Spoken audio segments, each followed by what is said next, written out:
All right, it's finally time. The Subaru is back in the shop. So we got a lot of stuff to do. We were just waiting on a couple parts. So we have our rear harness from iWire, our clutch from Action Clutch. Those are the two main things we've been waiting on. And it's kind of ironic because they came in the day of the drift event. I broke the Miata that day and I was like, oh man, it takes like a week to fix the Miata. That's all the time I could have been working on the Subaru. Like I literally got the parts in today, broke the Miata today. But luckily it only took us like a little over a day to fix the Miata. So now we have time for the Subaru. So yeah, lots to do. So we got the rear harness basically from up here in this junction area all the way back to the tail light. So the one we have right now is a coupe one and it doesn't have the plugs for the rear door switches. So we have the correct one now to put in there. Once we put that in, we're done with the wiring. We can put the interior back in. I've got the correct steering shaft. So this is a WRX one.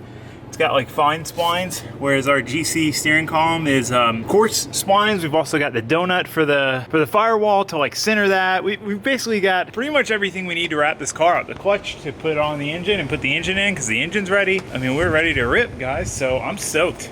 Sandy's stoked. She's doing her spinny dance. She likes Subarus. It's her thing, right, Sands? Yeah, Tuck's got a Z, so she has to have something. So you guys know I've been jamming out to that early 2000s playlist. You go wherever you like. I said you can go wherever you like. Conveniently, today's video is sponsored by Cove speakers. So I love this speaker because what I can do is just set it on my tool cart. I can bring it around with me wherever. I can set it in the engine bay of a car while I'm working on it. I have full access to it via my phone. I can play it, pause it, turn it up, turn it down, which is super convenient when filming videos because you can't listen to music while you're filming a video. You get copyright strikes, which you guys know I've been dealing with a lot lately. So it works out perfect. I can pause it from my phone, film a clip, play it again. So I've been having fun jamming out to it. I love this speaker because it's so loud that I can actually hear it over that super loud fan. I can still hear it pretty much anywhere in the shop, but without having to blare the music out to all the neighbors to hear because you know, neighbor Al probably wouldn't like that. He probably wouldn't like listening to "You Can Have Whatever You Like." You know what I mean? So anyway, huge thanks to Cove for sponsoring this video. They gave me a discount code to give to you guys. It's Taylordrifts. I'll put the link to it below and the code right here. So if you guys want to order one of these speakers, use my discount code. You guys supporting them is what allows them to sponsor the channel, and that's what helps us keep the lights on here. So I really appreciate everyone who supports those people who support us and companies that support us, like Cove. So anyway, as soon as I stop filming, I can start listening again. So let me tell you guys what we're doing. So Ben is ripping out the rear harness, the wrong one. Yeah, buddy. He's gonna throw in the correct one. What I've got to do is replace the steering shaft. That's what I'm gonna start working on right now. So a guy named Christopher, he actually has a YouTube channel. I'll link it below. It's just random guy from the GC8 page on, oh gosh, Facebook.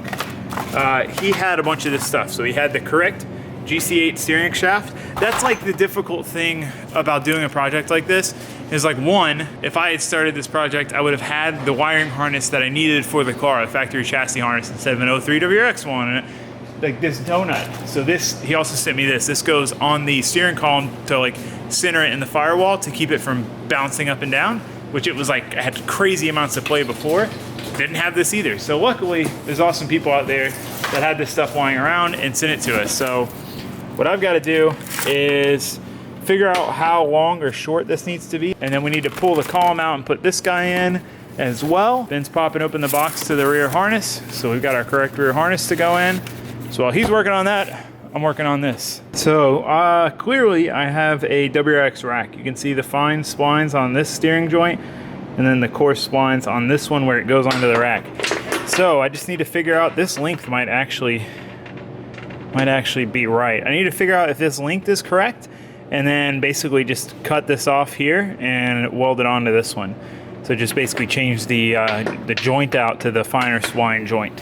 We finally have the correct rear harness, but they swapped the door harness with the 03 WRX door harness so they could plug the stupid 03 WRX normal chassis harness in. So now that we have the correct GC chassis harness, our door harness is incorrect. And yeah, so we're gonna have to find door harnesses and swap door harnesses in to the doors because they just like did this so wrong. The sensor on the other side of the door is changed and it looks like it's a WRX one because it doesn't plug in. Like just a bunch of dumb stuff. I mean, the grommet issue, I'm not at all complaining. I'm not trying to complain. Everyone thinks I'm complaining. I'm just explaining like why sometimes it might be better to just build the car yourself, because I mean, you just run it, you know what's done and you know how it's been done. It makes it a lot easier. So anyway, I got my steering shaft cut, ground it down some so we can get good deep penetration. I've got the other one cut off. I need to clean it up and get it ready, and then we'll TIG weld them together.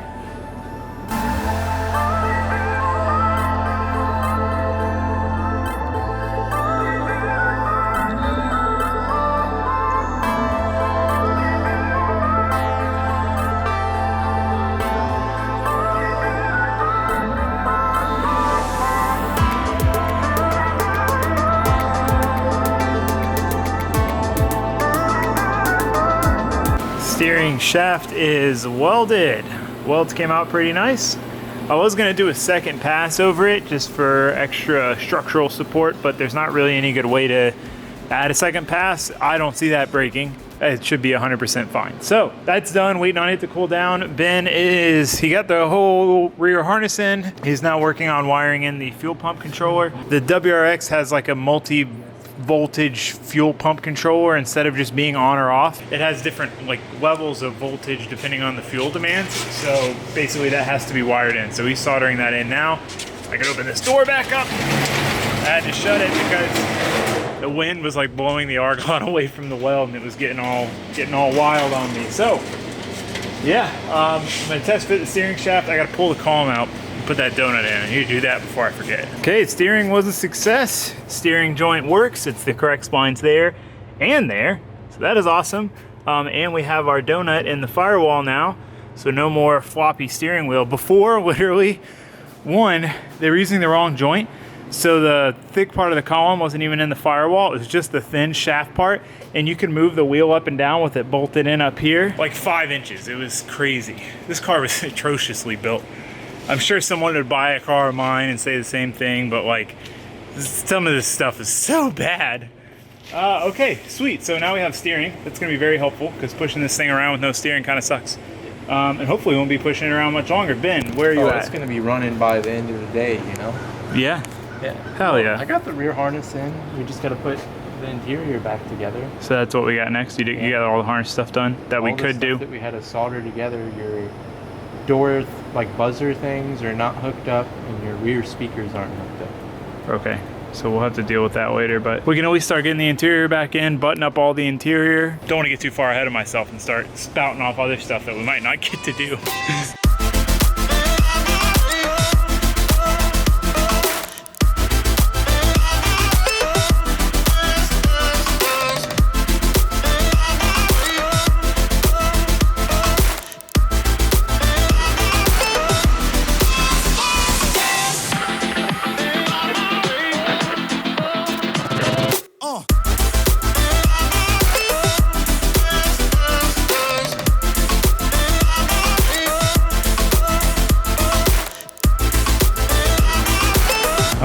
It's starting to look like a car again. Ben's taking his second lunch break of the hour in the back seat. Finally got a seat though. Yeah, it does look pretty comfy. Bro. I'm gonna go try it out.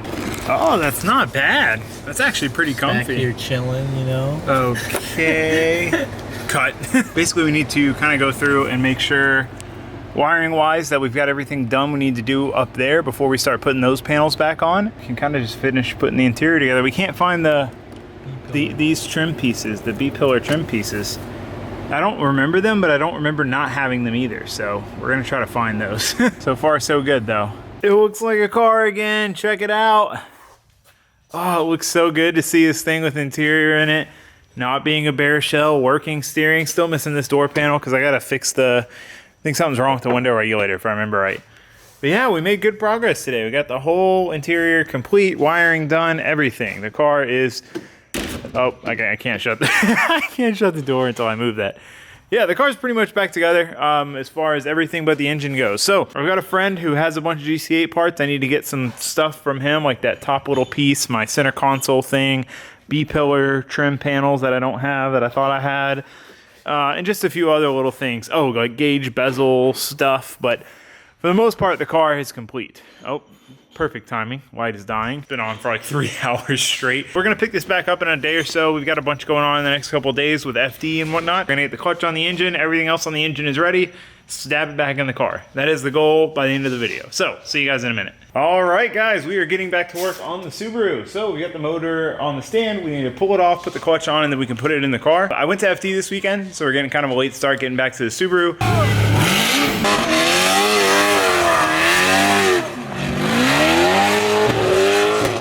So Pat just got a 97, which I don't know what place that puts him in, but probably top 5, top 6, which is awesome. Pretty interesting couple cars here. We got a VR38 S15, right? So that's interesting. And then the Ferrari, which he switched from the dual superchargers to direct nitrous, I guess. Sounds better now. Come on, Pat!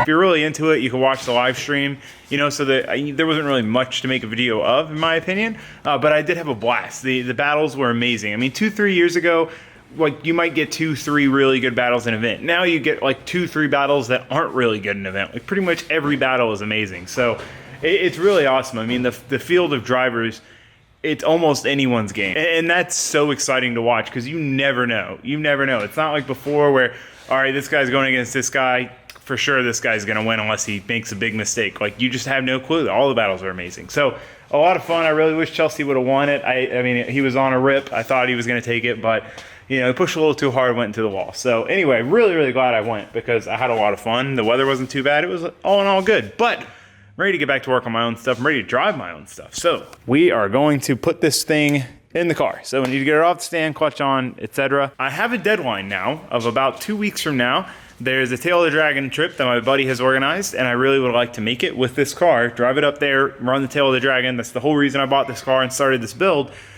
So hopefully we can do it. So first step though is getting the motor in the car. Sandy, can you go ahead and get the engine hoist out and get it hooked up? No?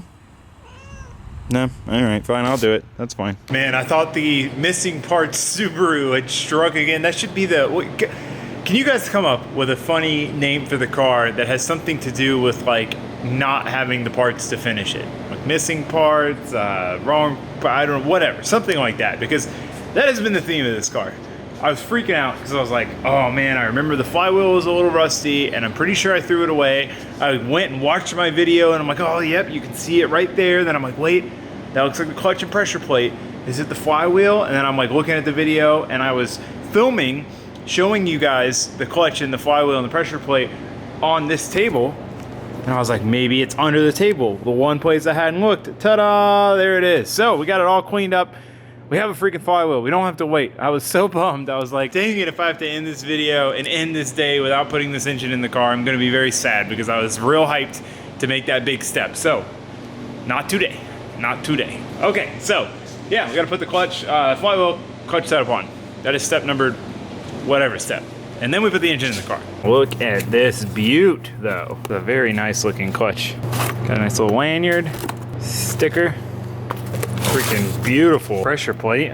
Man, action clutches stuff is so nice. Like if you've never installed an action clutch, you'll see what I'm saying when you do. And then we have our throwout bearing. So cool. Let's get this installed. But just look at that snazziness. Whew.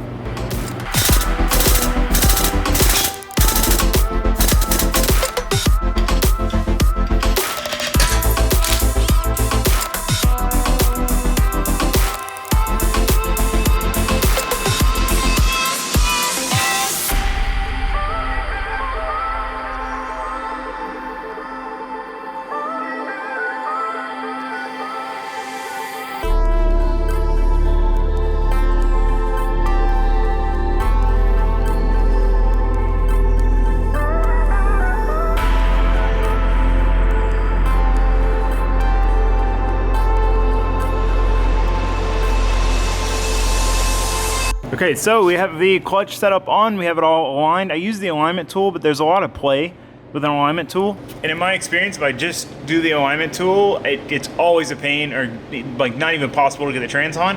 What I like to do, Marco taught me this, is I go back with like an extension, this case 3/8 1/2 inch for like a Miata, and move it around and center it by eye, and it works every single time. So Anyway, this is an interesting setup. I've never had a car like this, but this is a pull type clutch. So we had to put the throw up bearing on now because the fork will go over and grab it, and then to release the clutch, it'll pull the pressure plate back. So anyway, we fought that on the way out. If you guys saw that video, it was a while ago now.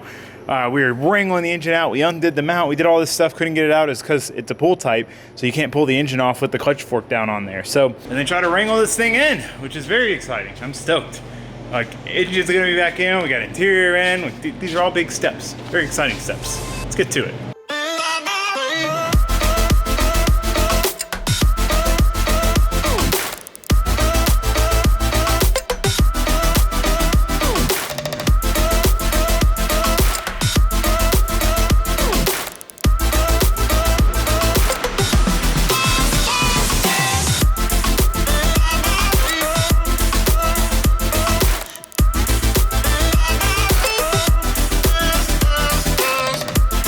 Ta-da! Engine is in the car. Very exciting. Oh, we need to put the trans mount on. I bolt the trans. I'll do that in a second.